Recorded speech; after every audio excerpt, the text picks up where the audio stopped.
This conference will now be recorded. So we will officially come to order as the Darien Advisory Commission on Coastal Waters, our first virtual meeting in the history of the commission, I believe. I hope you all are doing well. It's last time we met was February 24, and it's certainly a different era, isn't it? Since then, that seems worlds away. Anyway, I hope you're all doing well. And I know we have a first responder in our midst, Eric. I hope especially you're doing well. Tired, very tired. I know Bob Vilter's daughter is a nurse at I believe a hospital in the region in Stamford. I could be mistaken on that, but she's a nurse dealing with COVID cases. So special thought to her and Bob also. The other thing I was going to just say is we didn't have our April meeting. Dave, you're on. That's great. Good to see you. We didn't have our April meeting. The town was sort of trying to figure out its strategy with loaning out this one piece of software that it loans around, GoToMeeting software license for various commissions. And they didn't want us to use Zoom for security reasons at the time anyway. It was all putting a lot on them sort of fast, so it was easy to pull back and not put any strain on anybody. I can see I'm paused, by the way. I'll keep going though. My visuals paused. But in any event, I think it should be fairly easy for us to secure GoToMeeting on a monthly basis. So we'll assume that just keeps working and we keep to our normal schedule going forward. My picture looks off. No, I apologize for that. Once our speaker gets going, I'll see if I can't fix that. But anyway, I thought I'd keep this meeting to about 60 minutes. It's a little more straining on these visual conference calls, so I make it easier for people. And I've taken up a little bit of time. So why don't we launch into what is a guest speaker. Anthony Allen was originally scheduled to meet with us.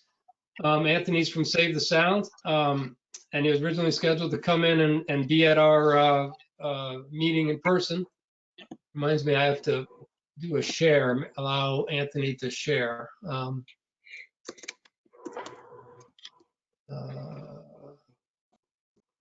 Make presenter, right? There we go.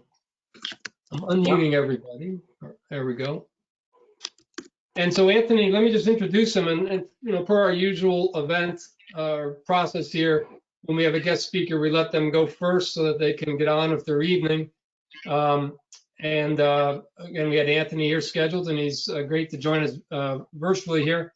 And we'll let him go first. And what he's here to talk to us about is debris collection on Connecticut's shores.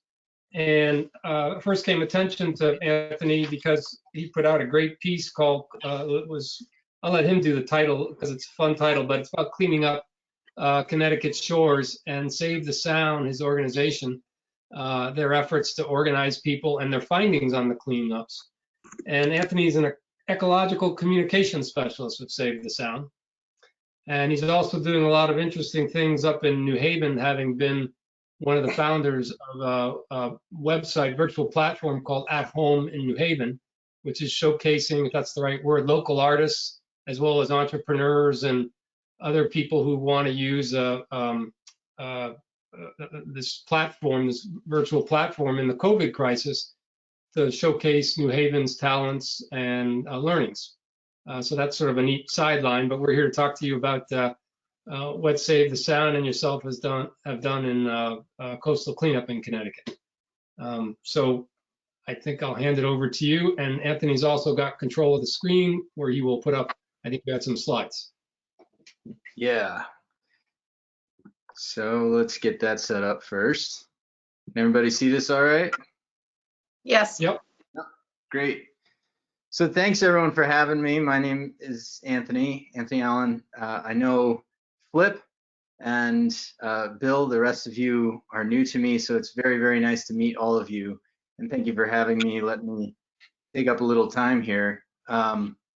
I wish we could have done this in person, and I also wish that the context was me getting you all amped up to do cleanups later in the year around International Coastal Cleanup Day in September. as it stands, we're not sure what that's going to look like this year. But that does not preclude us from talking about the way it's gone last year and in years past. And last year was my first year with Save the Sound. And so it was my first international coastal cleanup. And I went back and pulled 3 years of data, and we did some data mining and looking at trends of what we've been finding and sort of correlating those and looking at policy and all of that. So I'm be talking about some of that today. I'm only going to talk for 10 or 15 minutes and then love to answer any questions or just have a conversation about it more generally. So for those who are less familiar with Save the Sound, we're a regional environmental nonprofit. We work in New York and Connecticut, all around the Sound. And we have 4 main program areas: climate, so leading on climate action and advocacy; waters, so protecting the Sound and its rivers and restoring the Sound and its rivers; lands, so protecting threatened lands and putting them into conservation or finding a good public use for them; and ecological restoration, which is the hands-on restoration of natural ecosystems and environments. That is the team that I'm part of. Very fortunate to be part of at this point in time in particular, as it means that I still get to get outside for work. As our ecological restoration construction projects are considered essential and are moving forward with new protocols in place. So with all of that said, International Coastal Cleanup is something that happens worldwide every year. It's organized by the Ocean Conservancy, and I think it's the largest single-day cleanup effort in the world every year. And Save the Sound has been the Connecticut coordinator for International Coastal Cleanup since 2002. So it's gone through a lot of different hands here in our organization. I'm wearing the shirt from last year. So we do that every year. And it's really exciting to say that last year, so I'll sort of get into this. Last year, we had 73 cleanups across the state of Connecticut, including some that were sponsored by and hosted by Subaru of New England dealerships, where folks came out and cleaned up inland sites as well. So this was the first year that we moved inland in any real way, and that was really encouraging. We're looking forward to doing more of that in the future as well, because this has typically been sort of a coastal thing, but one of the things that we like to say and really try and drive home is that trash travels. It's not something where I drop something, a piece of trash where I am, and it just sits there, right? We all sort of intuitively know this, but there's still this disconnect that happens, especially with smaller pieces of trash. So in 2019, with 73 cleanups, we had a record more than 2,500 volunteers come out across those 73 cleanups. Fantastic turnout, helped that we had an absolutely gorgeous day. And we picked up over 3 tons or 6,000 pounds of trash. We like that number to be small or to be going down. And I'll get into the trends on that as it goes. But this picture here, you can see, well, first, this picture, I took a lot of these pictures, if not all of them, in the slideshow today. And this is on the Farm River in Branford, East Haven. And all of that trash came out of that marsh that you see right there. And this was one of, they had to create this raft to bring it in because we couldn't fit it all in the boats. So this is what, like half of it looked like piled up once we got it all on shore. So an absolutely enormous amount. I think we estimated somewhere between 500 and 1,000 pounds of trash came out just from that one cleanup. this is, you can see our president there in the front, Kurt Johnson. And also in the back left corner there, that's Senator Christine Cohen. So Christine came out with us on that cleanup. And you can just see tires, and there was a air conditioner, huge pieces of foam, just some really, some other more interesting things too, like lawn ornaments and dog bowls and stuff like that. But all manner of trash coming out. And so when we do these, we coordinate them. So someone from our organization isn't at all of these. We have cleanup captains at every site. And there's one that already happens in Darien. I know Bill and I are both excited about getting more going in Darien, and possibly having Darien be the first town in Connecticut to say that, you clean up 100% of your coastline every year. That's a huge undertaking. So we ask folks to fill out a form that looks just like this that you see in this picture, and you're just marking down the trash by category as it comes in and as you pick it up. So obviously with a huge cleanup like that, that's a pretty big deal. And then at most sites, we'll try and weigh it so we get a really accurate measure on weight. This is what came out, some of what came out of looking into the trends. And I know that this is probably a little hard to see. So I'll read some of this out for you and give you sort of the highlight reel of this 3-year trend analysis.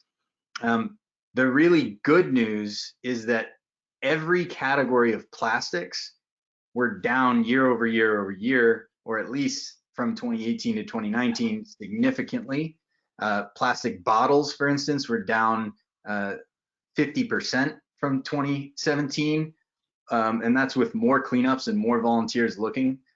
We adjusted for the number of cleanups, but straws and stirrers are down, plastic bags are down. So those are things that we really look for and will continue to track, especially since both New York and Connecticut have now banned single-use plastic bags. Although now in this moment that we're in, that's not quite true anymore. And balloons, so Suffolk County in New York banned the intentional release of balloons, which seems like a hard thing to enforce, but there you have it. We've been finding a lot of balloons, and so that was a huge thing, and we'll track the continued decline of those. Those have dropped 46% since 2017. And then foam containers. It's Flip. I'm sorry to interrupt, but yep. Does Connecticut have anything on balloons? Not that I know of, no. Yeah, we find a lot of them here. Yeah, we do. All the Mylar. I see a lot of them in the trees. To me, it's like 90% Mylar. When I see a Mylar balloon, I just have a huge negative reaction because that's what you find on the water almost all the time. Yep. So that's something that we may be able to follow Suffolk County's lead. I think one other county in New York already has in that respect. And foam containers, styrofoam, that's actually down a lot, 63% since 2017, which is huge. And now that New York State has banned styrofoam, that ban goes into effect in 2022. That'll be another thing that we'll keep a close eye on. Some areas of concern: tiny plastics. These are for the Ocean Conservancy. We define these as pieces of plastic that are less than 2.5 centimeters in diameter. So small, not microplastics in that way, which are defined as being much smaller. But these tiny plastics are a huge concern because once they get in the water, you're really not getting them. There's no effective way to get them out. People are working on that, but as far as I know, there's nothing that isn't hugely labor intensive or very expensive at this point. So, and that, you know, with those, we worry about bioaccumulation. We worry about those making their way into the food chain, or breaking down further into microplastics. So that's a big piece of concern, because those have gone up by 9% in terms of what we're finding. Marine debris is another big one. Specifically, the category that rose was fishing net in pieces by 28% actually. But we're also very concerned and starting to track, especially Bill Lucy, our soundkeeper, starting to track and try to measure the effect of ghost fishing, which, if folks aren't familiar with ghost fishing, there are thousands and thousands of abandoned lobster pots at the bottom of Long Island Sound, which, you know, people just cut at one point or another, and they're still fishing. You know, they're down there, they're catching stuff, the stuff dies in the trap, other stuff comes in to eat it, it dies in the trap, and on it goes. So that's a big one that we're starting to try and look at and see what we can do in collaboration with partners. And then finally, cigarette butts. This is by far and away the most found item. And it seems sort of innocuous, I think, because they're small, they're light, they're, you know, they sort of blend into the sand sometimes. But they're actually extremely deadly and extremely potent, and they're highly transportable. So we're really, if it was up to me, I think our next campaign would be some kind of public awareness about the ease with which a cigarette butt flicked on a roadway finds its way into the sewer system and out into a waterway, and then eventually into the Sound, or even, you know, poisoning fish before it gets there. Because one thing that I wasn't aware of until very recently, certainly, is that cigarette butts are plastic. So not only do they contain all those toxins, but they're also plastic. So it's sort of a double hit there. Anthony, back to can I ask you a question about the tiny plastics, the less than 2.5? Yeah. Is the betterment of that is that all back to manufacturing? Is there nothing people in a town can do? It's about how manufacturing is done, the chemicals put in things, and what we buy as consumers and use. The second part of that, I think, is the bigger piece of it. Yes, obviously, we'd love to see manufacturers start to take more responsibility for the materials used, and use things that are biodegradable or less toxic. And the thing that we message about more, because it's more actionable in the immediate term, is just being conscious of how much plastic you're purchasing and bringing into your life. Because while theoretically it's nice to think that we have this great recycling program that, you know, just works and takes care of all that plastic for us, the reality is far more concerning than that. And so just the best way to prevent tiny plastics is to minimize the amount of plastic you use in your life and in your household. So, yeah. So we had a conversation, Bill, I don't know if it was our last meeting or the meeting before, where we had an issue with microplastics in bivalves, in filter feeders, you know, like the clams, oysters, that sort of thing. And what they were saying is that most of it comes from clothing. So our polar fleeces, for instance, are made with polyester, and that a lot of those tiny plastics were actually being ingested by some of the fauna, and that was a cause for concern. Is this the same sort of tiny plastics that you're talking about, or is it something that's actually more pellet size? Yeah, that's a great question. These are more, what we're talking about here is more pellet size, because we're saying 2.5 centimeters or less, and these are things that people are picking up off the beaches and off the shore. What you're talking about is extremely insidious, and it's, you know, we can't see it. we can't Well, that's the stop it. thing. I think what they were saying is that the filtration and, the water quality filtration that we had at our sewer plants actually couldn't pick this stuff up, and it Right. actually goes through the mesh or whichever filtration Yeah, device they're actually using. That's what I was thinking about. Like for example, I'm not sure if they do it anymore, but there used to be a lot of silicon or silica put into toothpaste to make it flow out the tube more easily. And if that was Hmm. plastic or a type of plastic. So I was wondering if these were not tiny, but micro. Yeah, these are, we're talking about tiny plastics, and the microplastics issue is something that certainly we're all becoming more and more aware of, and it's something that honestly I'm starting to bring into classrooms with kids as young as like second, third grade. And honestly, part of that is really encouraging, because part of that is me having to step up my game and bring something new, because these kids know so much in certain situations.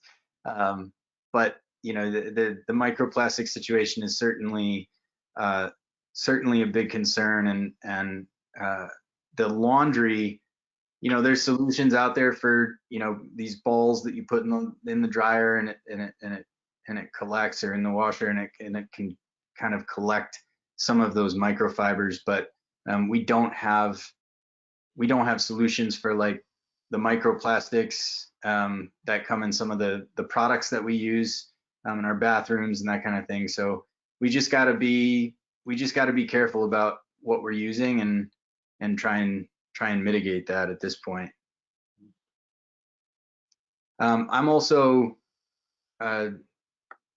all done here, really. So if anyone else has questions about specific categories of trash, or how the process works, or if you're just fired up about doing cleanups next year, I'm happy to be in conversation, or just answer a couple questions, and then I'll be out of your hair. Hey, Anthony, it's Flip. Hey. Can you think of a way we could run a cleanup in Darien? It wasn't obvious to me that we had the kind of waterfront that would be amenable to a cleanup. Yeah, you mean in terms of ownership, or the actual coastline itself?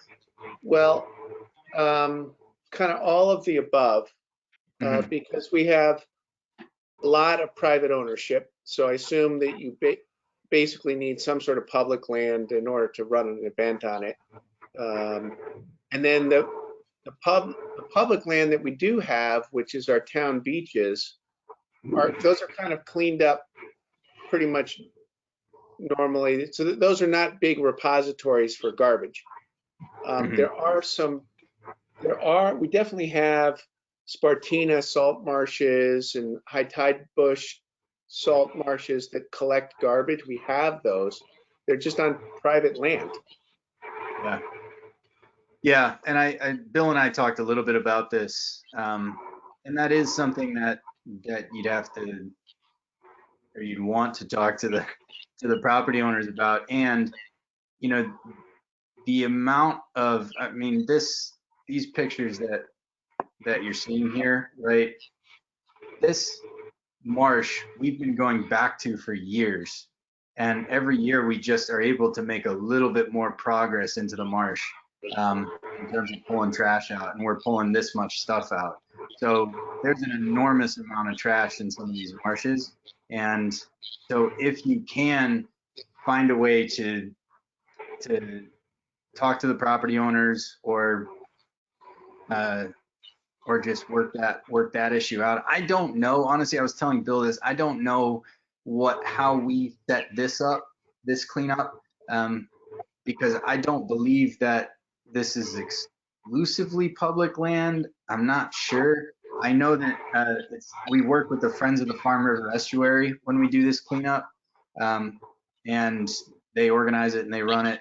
I don't know what kind of permissions are obtained beforehand, but either Ani at our organization, or Kurt would know more about how this one is handled. And how are you approaching this? Are you in kayaks coming in from a high tide, or are you on the land coming down looking for a low tide?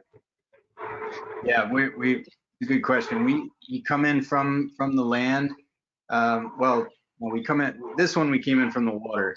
And we actually looked for the tide to be lower so that we could get further into the marsh. And then we sort of barely made it out as the tide was coming in. There was a low bridge, and we all had to lay down in the boat and rearrange the trash to get back under the bridge. Yeah, we were looking for a lower tide so that we could pull right into the marsh and get out and walk around. This, Anthony, it's Bill again. This is obviously a shining example, this cleanup. Up and down the coast, there must be varied results and varied ambitions in terms of taking on a lot of the shoreline. Can you give us sort of a sample of some of the efforts undertaken and how well they do in finding that much stuff? Yeah, you're right that it varies, right? I think that there's certain cleanups all along the coast that are really well established. Like there's one actually they do like several in Greenwich that got an enormous amount of volunteers this year. I think probably close to 100 volunteers turned out for that one. Similarly at Hammonasset, Meigs Point, we had probably 50 volunteers turn out. And I think this year in particular, which was encouraging, I was at the one at Hammonasset, and I can tell you that apart from cigarette butts, there really wasn't a ton of stuff to find and to pick up, which is great. I mean, that's what we want to see, right? And part of that, I think, is that there's more cleanups being organized these days, apart and outside of the International Coastal Cleanup. So, someone was saying that a group had come through and cleaned up, just a month or a few weeks prior to when we were there. And there was still a decent amount of stuff, which tells you how fast it accumulates. But yeah, it's been varied. And then certainly there are cleanups that have much lower turnouts.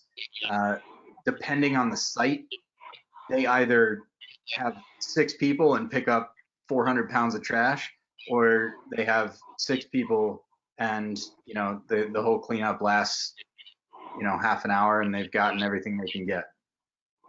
So it's really site dependent, and we rely on sort of locals to understand and to sort of point out or pick what sites work well, and then we work with them on the logistics of it and getting permissions and all the gear that's needed. Just as a point of fact for the other commissioners, if I hadn't mentioned this already, currently Weed Beach and Pear Tree Point Beach are cleaned up every year by a Mother's Daughters group. I forget the name of the group. It's got its own website, but a woman from New Canaan, Megan Steele, comes down and chaperones. I saw them last year, some grade school girls as well as teenage girls, and they, with some other mothers, cleaned up the beach. So they were getting a fair amount of trash bags full. I was actually sort of impressed with how much they could gather after time.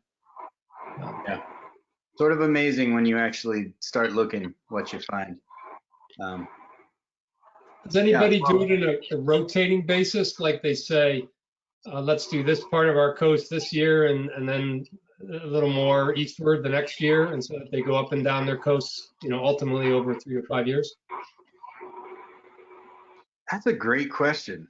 I'm not aware of that happening. I think more often it's established sites and establishing new sites. But that's a good question. I'm not aware. And Flip, when I heard you, mention, getting landowner permission, it's certainly a valid issue. I wonder, if we can concentrate our fire and work up down the coast and, get select permissions one year and then select permissions the next year. One way to handle it and maybe make it not so overwhelming.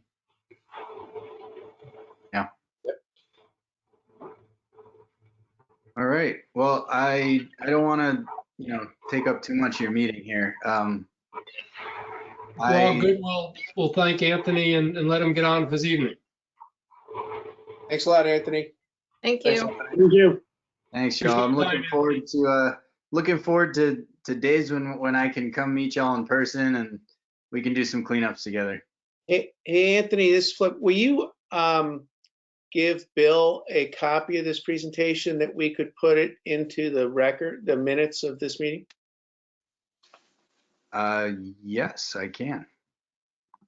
That would be great if you could just send him a PDF. Yep. Good. All Hey, right. Anthony, thanks very much. Thanks, everyone. Have a good evening. Thanks. We'll see you.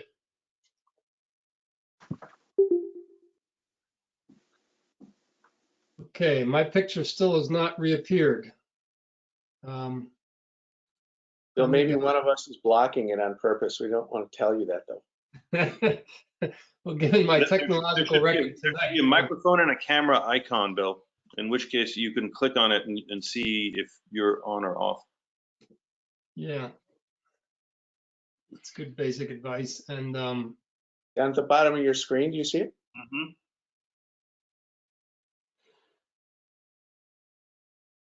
I'm just redoing it. Yeah, There you go. it was on. I'm afraid it's something with this computer. That's why I was trying to get my other computer, which crashed. Anyway, I won't explain my problems. Anyway,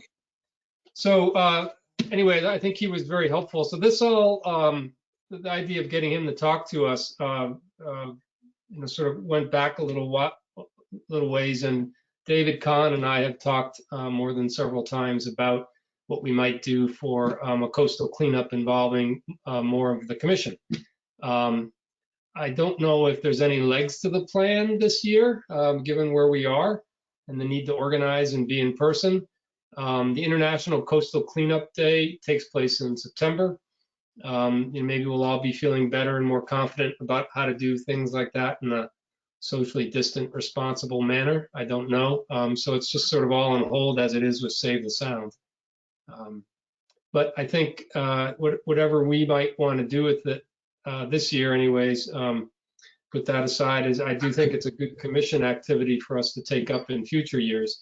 When I saw the group of mothers and daughters who've been going down to Weed and Peartree Point regularly, it just struck me as a coastal commission should be trying to amplify that good effort that they're doing, not displace them, but to supplement and again amplify. So anyway, Yeah, Bill, so it's like a specific weekend in September, or?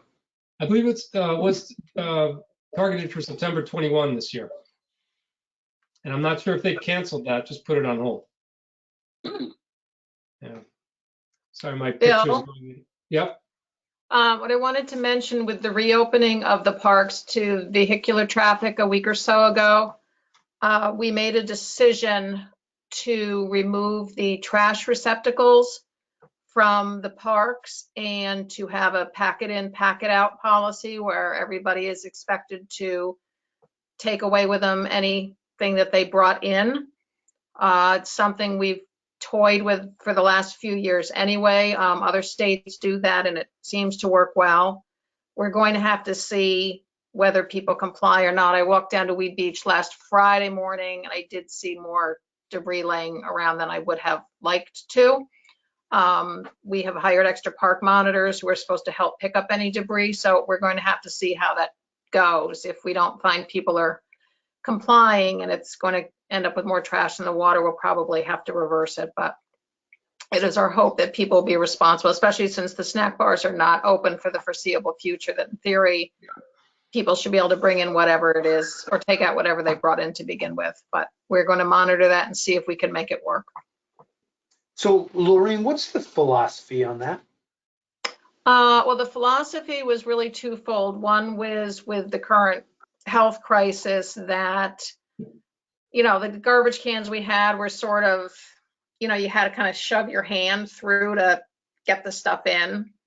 So it didn't seem particularly Okay. healthy in this environment when we're all supposed to be avoiding, touching things that other people have touched.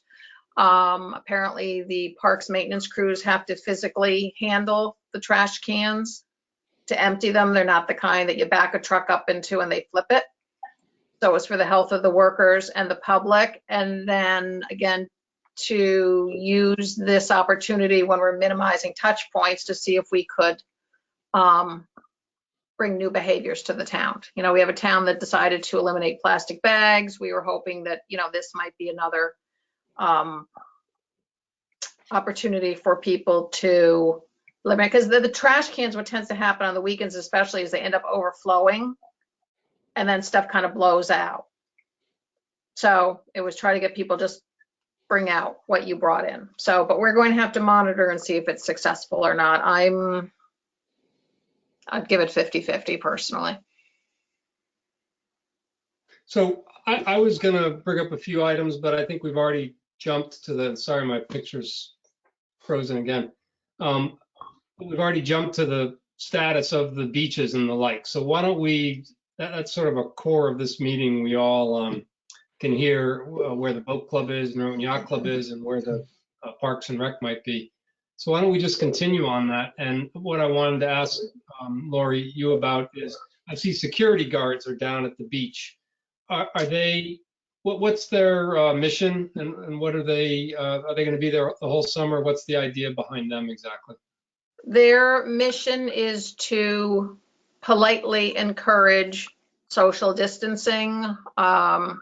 If they see groups that are congregating that are too large, to remind people that they need to separate. There is no requirement to wear face masks. People are asked to wear them if they can't be more than 6 feet apart. So it's really on-site presence. They're moving between not just the beaches, but the other major parks in town. So they're rotating during the day. They will not give out tickets. They have no true enforcement ability. However, if there is a situation that they really feel is problematic, they will call the Darien Police Department. They have a direct line in there, and ask for police support for, true enforcement. But it's really just to keep an eye on whether the social distancing protocols are being followed, because if they're not, we would have to revisit whether we can keep the parks open. So it's also, eyes on the ground. I try to get down from time to time, but I work full time. Pam can't be there every minute, nor can the small staff, some of which were furloughed as non-essential. So with limited staff resources, it's an opportunity to get folks eyes and ears in all of the parks. Would the police be envisioned to be utilized periodically if people were not Yes. social distancing, that they'd be Yep. brought down? And Yep, Yeah. absolutely. But Don, he's committed to be as supportive as he can, Chief Anderson. But for instance, he said he could have somebody down at Weed Beach, but then if there's a true emergency, he's got to pull people out to Right. go attend to those. So we couldn't be fully reliant on the police to handle it. Right. It's just really to send us a signal that we mean business. I'm also monitoring the playgrounds to make sure that they're not being used right now. The gazebos are closed, things of that nature. Unfortunately, I've learned that not everybody follows the rules. Bill, just as an example, obviously I have a pager and I have the police channels on as well. And because this past weekend was such beautiful weather, I'd say that police was dispatched to Weed and Pear Tree no less than 20 times because of people congregating in groups of more than 10. And it's particularly younger people, like high school kids. Yeah. And I think that's right. I live on near Water Lane. I'm like looking right out at the street right now, which is where I sit and work all day, every day. And I would say what I observe the most, the foot traffic is very, very heavy, which is fine. But in terms of big groups, what I see most is big groups of teenagers.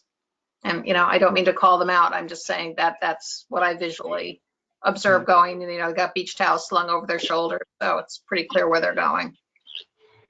I would say over the weekend, I saw groups of younger people rafting up, multiple boats out in the Fish Island area. Yep. So that's it. So may take some time for people to get the message. Well, young people not listening to the rules is not something that I guess we're too foreign to, or shouldn't be. But the worrisome thing, I think, is, this is just the start of the season. I can only think people are going to feel more relaxed and looser as it goes along. Tom Lochtefeld, what's happening at the boat club? What's exactly going on with the rules and openings? And Sure. We were a little concerned at the beginning of the season.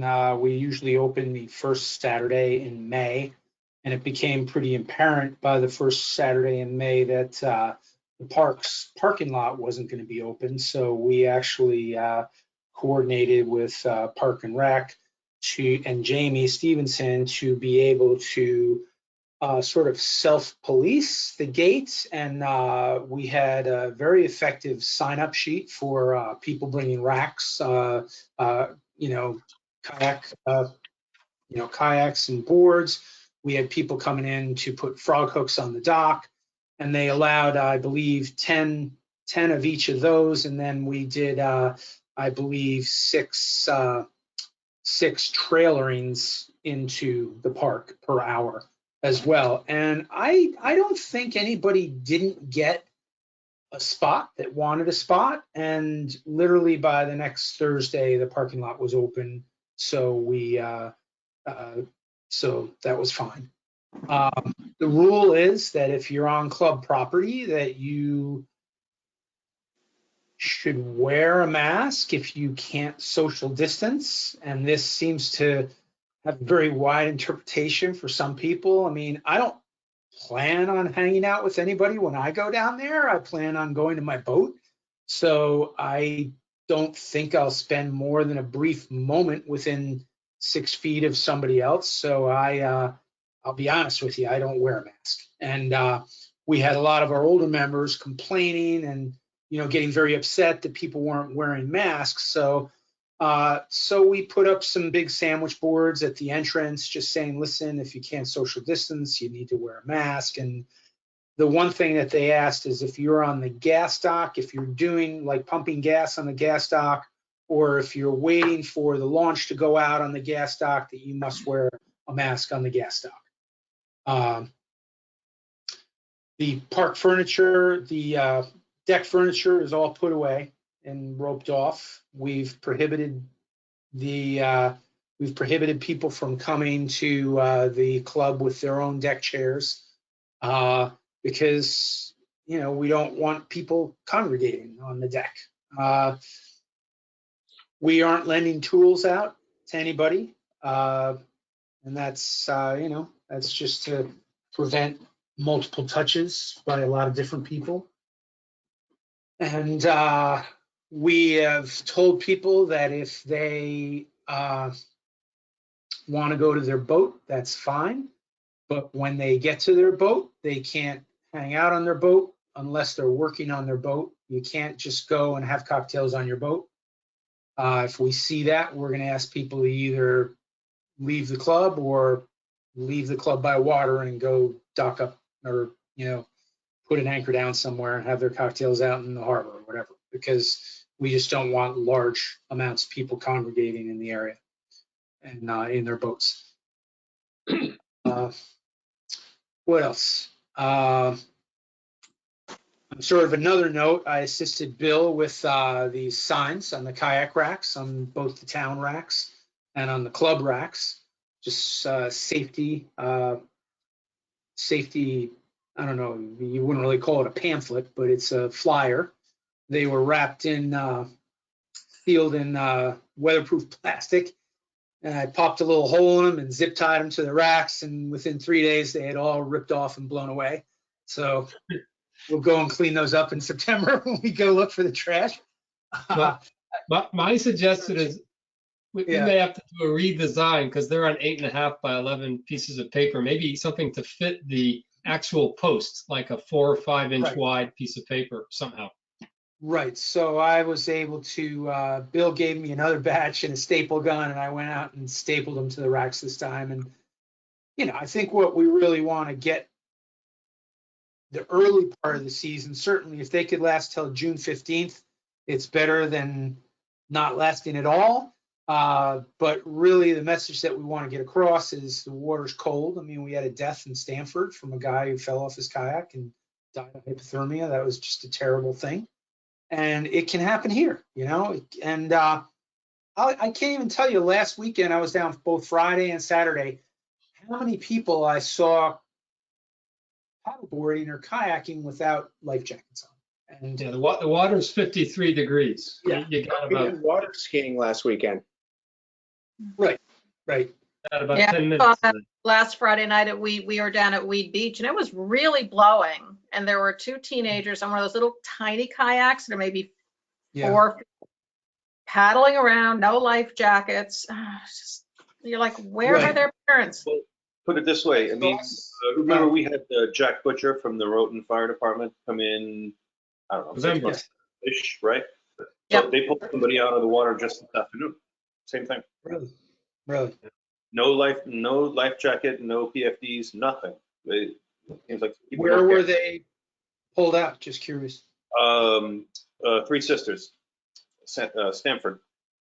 Okay, so I'll tell you, I've sent out multiple email blasts from the to the boat club kayaker membership. I mean, I can target email specifically to people who are on the racks, and I've just every time we send out an email that pertains to kayaks, I just reiterate that life jackets required until the 31st of May. Life jackets required on the boat during the peak of the season, and kids under 12. By law, they need to have a PFD on all the time. And I don't know, hopefully the message will get through. Well, the Darien police put out a advisory, which was good to hear. I guess that was last week. Yeah. Parks and Rec has sent this out to the kayak rack holders. They also posted something on their website for the application. The Darien Press, Darien Times published the safety flyer, and that may be sort of buried in the electronic page, but they did it, which was nice. So I think we just keep getting the word out and maybe develop a more effective flyer that goes on the racks and doesn't fly off in high winds. But I think it's a good mission of ours to just have some vigilance on every season, because it's just an ugly tale somewhere up and down the Connecticut coast in the months of March, April, May. Bill, I know that the Stanford Police Department sent divers in water 3 days ago. Derek is no longer on the Marine Division. Have you spoken to anybody at the DPD Marine Division recently? No, he told us he was going to shift, and he was going to give us. There's a Jimmy Martin who also is on. He wasn't sure. Yeah, he was one of the motorcycle cops before. So I know that. Well, I know him pretty well. So I don't know if it's worth it to get some sort of report of what their activity was recently. Yeah, no, I'll reach out, because if Derek is now officially off, I haven't heard that yet officially, so that's good. Tom, just the last question, is the launch running at the Darien Boat Club? Yeah, sorry, I neglected to talk about the launch. The rule for the launch is that we will take one person out to the boat, and that person needs to bring their boat back and pick up their party. I was sort of lobbying for, if you have 2 people going to the same boat, that I think you could get by with that. I still personally think that, but I think people thought that if we went 2, that people would ask for 3, and so they just cut it off at 1, and that's the rule. And we've told the launch drivers to, if anybody gives them any flack about it, that they need to immediately talk to the manager or anybody at the board, and if necessarily, I mean, we got police presence down there. Call the police and have them deal with it as well. So, but the launch is running. We were a little concerned with the 8 o'clock shutdown on the parking lot, Laureen, and that was because the sun's setting around 8 o'clock. It's sort of nice to be out on a boat and watch the sunset, but it is still a little bit cold on the water. I personally don't think I'd be watching a lot of sunsets this year, but we had quite a few members email us and say, hey, can you get Park and Rec to keep the lot open until an hour after sunset or something like that. So I don't know if that's going to be readdressed after Memorial Day. I certainly think as the weather gets warmer, I personally like to go out and watch the sunset on the water. It's sort of nice. In the past, with the 10 o'clock gate closing, I've been able to just grab the key from the guard at the boat club, go let my car out, and then run the key back to him. But we opted not to allow that to the members because we were afraid that there's just going to be too many people and too many people running in and out with the key. We didn't like that idea. So, Yep. so I will raise that, and you will have my full support. I was the one for the last few years who lobbied at Norotan to have launch service till 11 on Friday and Saturday nights for exactly that reason. yeah. The weekends, it's nice to be out on your boat, watch the sunset, and come back over from, Ziegler's or Fish or whatever. So Yeah. I will bring that back. I understand. That's going to be important to people this summer as their other enjoyment opportunities are very, very limited. Limited. Yeah, Right. no- I think, our club manager was very upset that I would even bring that up. He said our night guard is not a security guard. We don't want him letting people in and out of the gate. And I was like, wait a second, whoa. It's strictly a one-way. It's not in, it's out. It's out.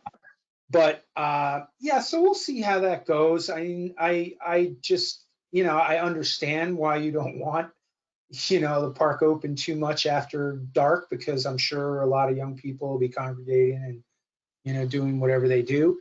But it's just, and the other thing is I've heard talk of, well, if we can't make this whole social distancing thing work out, we're going to have to close the parks. Well, what does that mean for the boat club if that happens, I guess? Yeah, well, we would have to address that, Tom, for sure.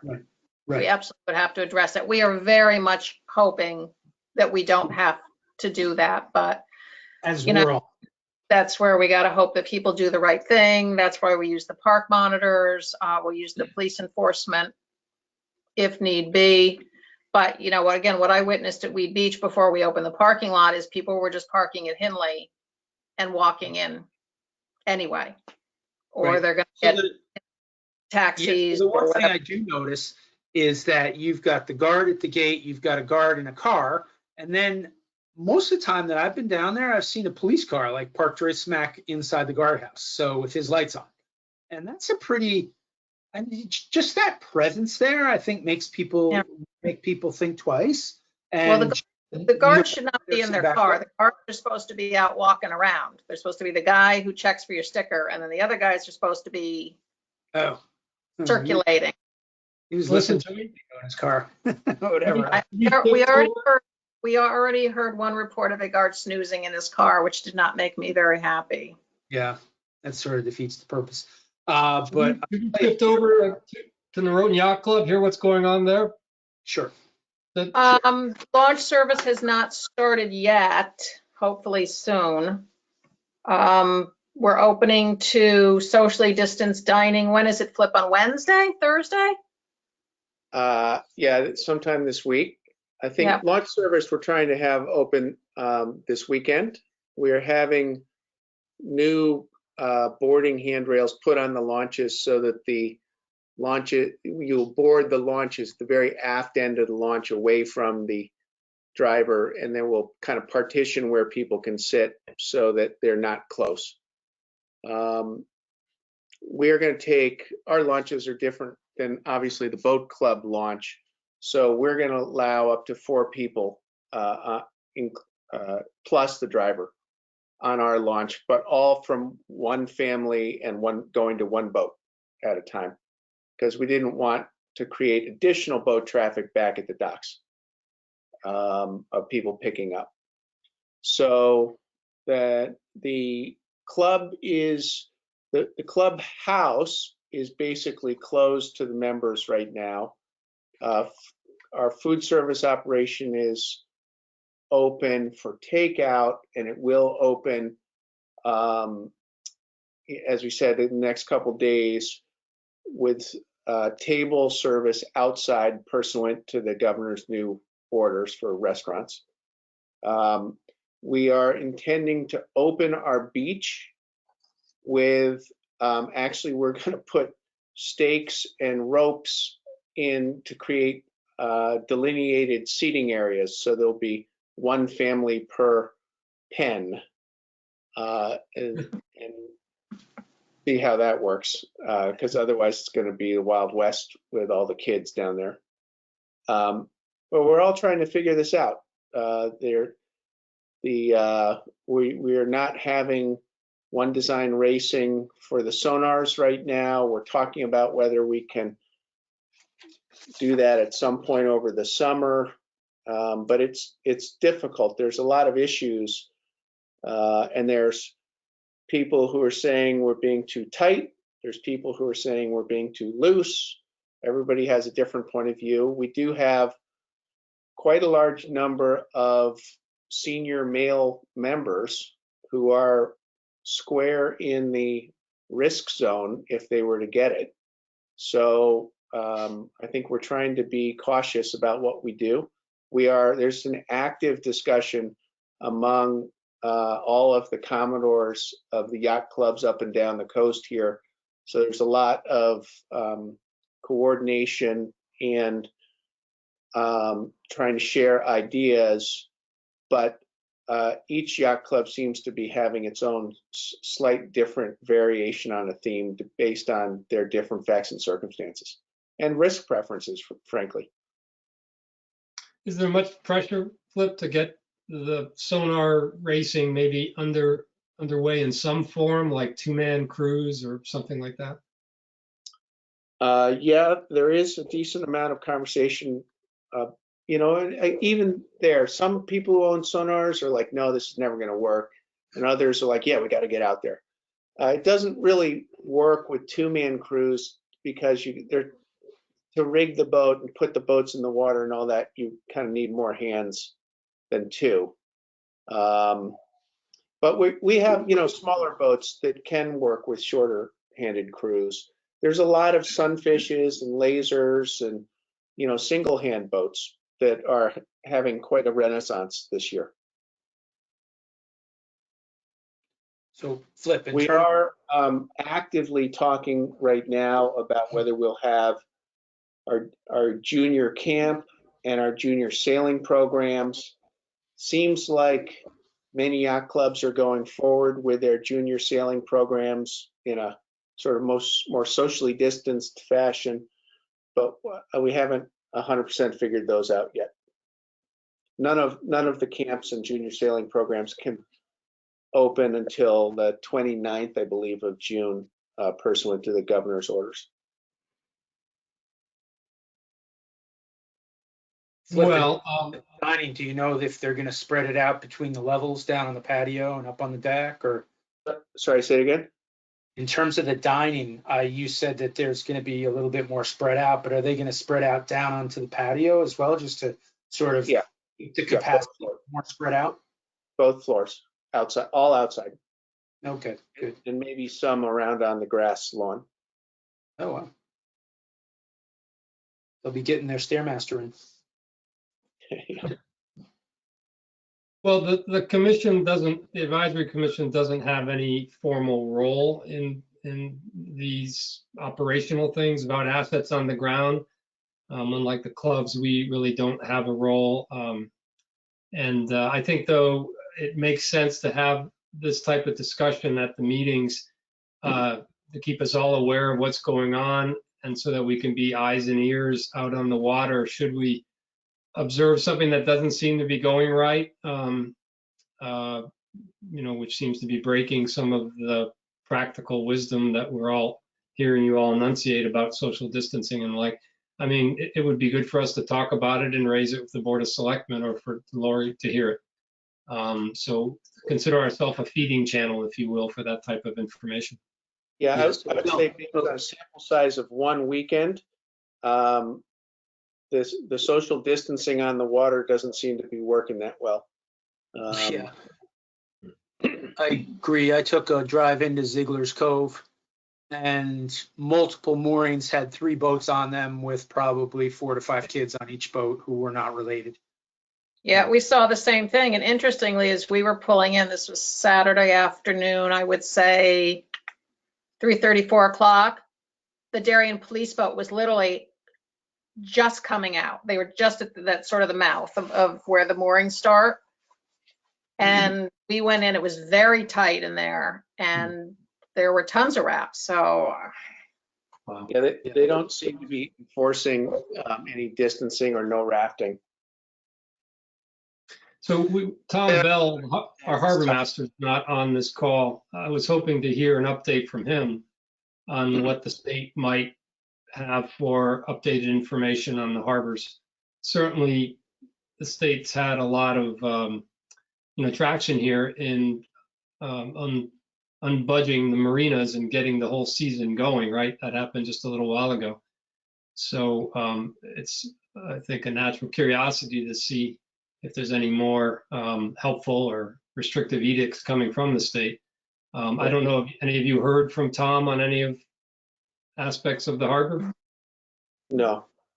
But I mean, the states, there's a lot of different areas of the state that are putting out rules, and they're not all consistent, which is one of the problems.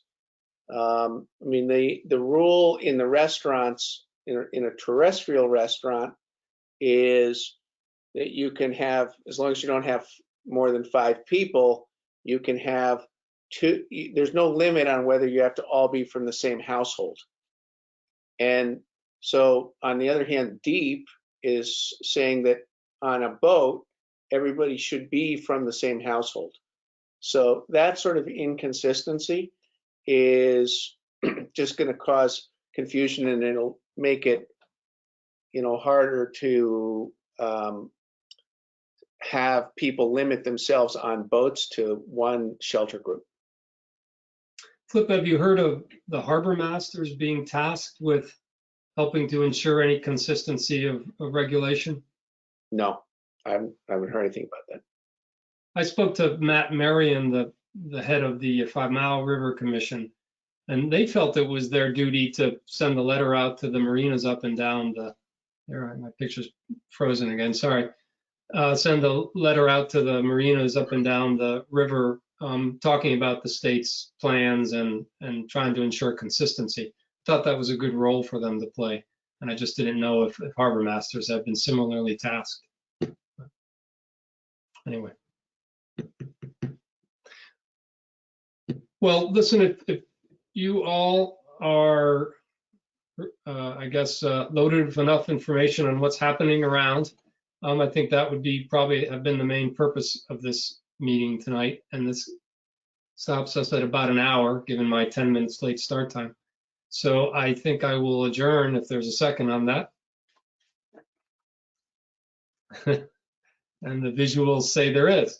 Anyway, so we're next slated to meet June 15.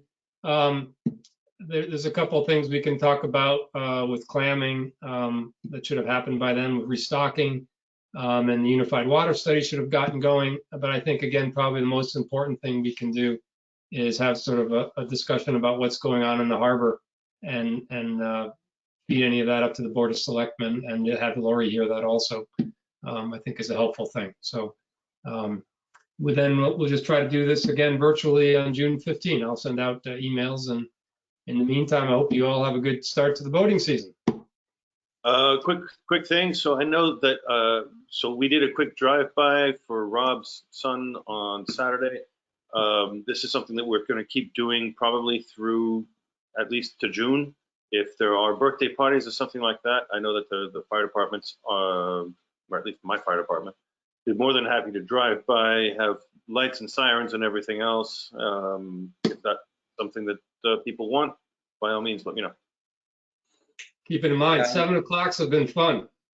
Yeah, Well, thank you 7 o'clock- again. 7 o'clock's That was exhausting. that was a Actually, this huge last hit. one was the supposedly the last one. I don't know. I was always being sent out, Hoyt Street, Talmadge Hill, far out in that general area. So I don't know if any of you live down there. I saw Tom Bell a few times because I come back down through Fairfield Avenue where he lives and saw him every week. But It's been a fun time, I'll tell you that. Well, Bill, thanks for having your red kayak on your mooring on Saturday. It helped me find mine for the first time this season. My usual landmark boats weren't there yet. And we were like, how are we going to find it? And I saw a red kayak and I'm like, I know whose that is. No, that's not mine. I no, That wasn't That's- yours? no. You're on the wrong mooring. No, I'm on my mooring. I'm on my mooring, but I was sure it was your, because you're right next to me, I think, or you at least you No. used to be. Yeah, no, my actually mooring's not in the water. It got Okay. severed last year right below the ball. Very Mm. odd event. Anyway, I'm still waiting to have it put in. I'm on Barker's at the moment, so Oh, okay. Well, then that wasn't, I thought for sure that was your red kayak. no. Listen, it's a good start to the season for everybody, and we'll talk in another month. Thanks, You got it. everybody. Good luck. Good night. Right.